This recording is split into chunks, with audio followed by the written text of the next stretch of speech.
Hello, friends! The famous author of such bestsellers as Harry Potter and Fantastic Beasts and Where to Find Them, writer Joan Rowling once said in an interview the wonderful words, "Only our choices reveal who we really are, much more than our abilities."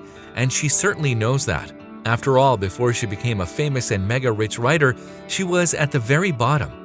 Today, I'm going to tell you a story that went so viral a few years ago that it went around the world in a matter of days and won the hearts of millions of people. It's probably the best example of how two perfectly equal people making different choices in their lives determine their path in life. But first things first.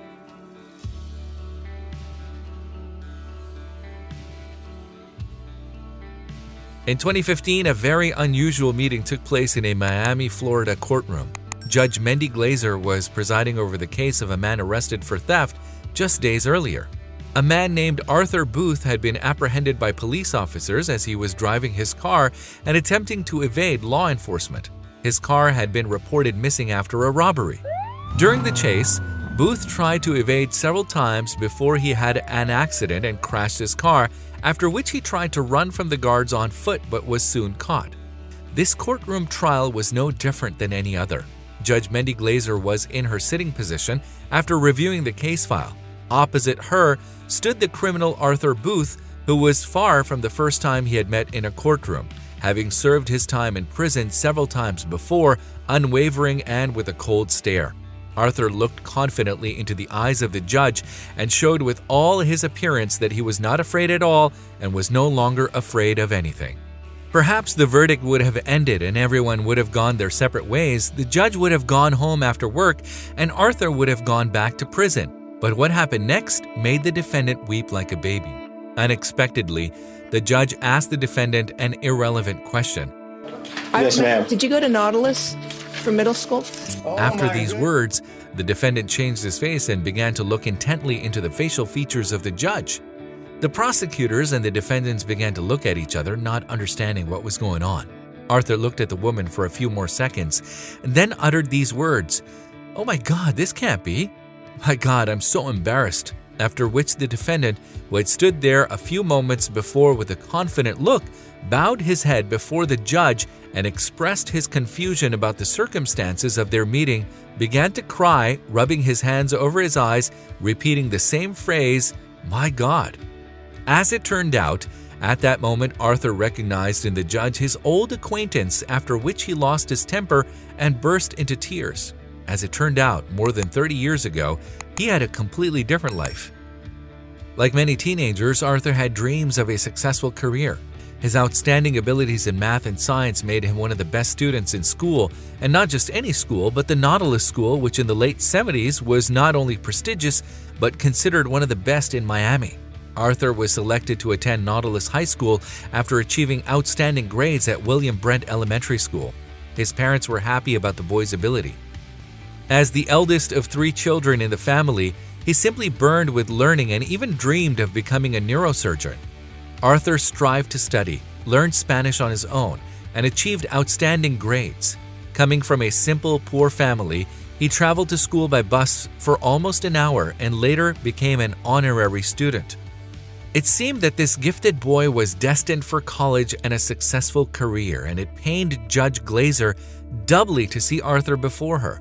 This is the nicest kid in middle school. Oh my goodness. He was the best kid in middle school. I used to play football with him.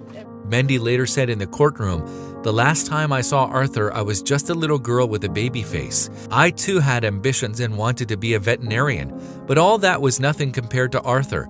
He was the best student and I admired him. And now I look at him and I don't understand how that could have happened."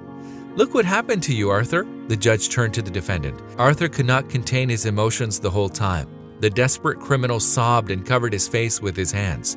It so happened that 35 years later, the 2 classmates met in the courtroom where one was the judge and the other on the bench, who had just been released from prison a few months earlier. As Arthur's sister later told us, at the age of 17, our honor student got addicted to gambling. At first, it started out like many others, playing cards for small change. Then the stakes got bigger and bigger and there wasn't enough money. Arthur chose the wrong company and later got into debt. Depression and anxiety prompted our hero to try light drugs for the first time, and then everything was as usual. Addiction, a constant need for money and attempts to get it at any cost made him a criminal. That's how Arthur went from a promising young man into a robber and ended up in prison. It would seem a meeting of two classmates is a great excuse to remember childhood. But the realities were very different. Judge Mendy asked Arthur if he realized what he was doing was wrong and if he agreed with the charges, to which the defendant confessed to breaking the law and knowing his guilt. All the while, Arthur was afraid to raise his head and stood with his eyes downcast. But this touching meeting ended in a reality check when the judge set bail at $43,000 or 1 year in jail. She also had some parting words to say to him. "Mr. Booth, I really hope you can turn your life around. It really hurts me to see you here. I have the best memories of you. Just think about what I told you. It's up to you to change things." Good luck to you, sir. I hope you're able to come out of this okay and just lead a lawful life. But as you can imagine, the story doesn't end there. As it would later turn out, Mendy's words had touched Arthur to the core. 10 months later, Arthur was released for good behavior. All the while in prison, he read books and was interested in business. Since he had already lost his dream once, which was to become a surgeon, he decided to start all over again. After his release, ex-convict Arthur and Judge Mendy met again. Arthur came to the courtroom and wanted to personally thank her for the words she had said to him at the time. He promised her he would never be in prison again and would give up gambling and drugs. He kept his word. It's been almost 5 years since then. Now Arthur is quite a successful manager of a pharmaceutical company. He earns enough money not to deny himself anything. He travels the world and lives in his own house. He's done with his former addictions long ago. He voluntarily underwent treatment and doesn't want to go back to it. Arthur is still in touch with his former classmate and is very grateful to fate that it brought them together back then in the courtroom, and it was Mendy who confronted him. As he says himself, "Her words changed my whole life." The motivation of an old friend was that Arthur, released from prison, just had to make the right choice in life, and he did. And this story of the meeting of two classmates shows perfectly that only our choices and our decisions determine who we will become and predetermine our path in life. Do you agree with these words? Write your opinion in the comments. That's all for today. Like the video and see you soon.